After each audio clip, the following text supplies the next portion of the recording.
A for C, all for Christ. కుల మత విద్వేషాల నుండి విడుదల కొరకు ప్రార్థన. ప్రేమమేడ కృపామేడ మా ప్రియ పరలోకపు తండ్రి, మహిమగల మీ నామమునకు స్తోత్రములు దేవా. అయా, కులమత విద్వేషాలకు దూరంగా ఉండే మనసు మీ బిడ్డలకు ఇవ్వండి తండ్రి. క్రైస్తవుల ఎడల విద్వేషం చూపుతున్న వారిని మార్చండి.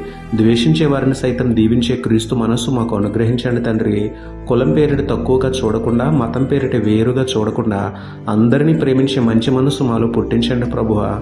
మమ్మల్ని వేరుగా చూస్తున్న వారితో మాట్లాడండి. మీ సత్య సువార్తను వారి యొద్దకు పంపండి తండ్రి. శత్రువులను సైతం మిత్రులుగా మార్చుకునేలా మీకు ప్రీతికరమైన ప్రవర్తన కలిగి జీవించేందుకు మాకు సహాయం చేయమని వేడుకుంటూ, పాపిని మార్చగల పరిశుద్ధ దేవుడైన మీకే స్తుతులు చెల్లించుకుంటూ, నమ్ముటని వదననైతే నమ్మువానికి సమస్తమును సాధ్యమే అన్న విశ్వాసంతో యేసయ్య పరిశుద్ధ నామములో ప్రార్థించి పొందుకున్నాము పరమ తండ్రి. ఆమేన్. Praise the lord.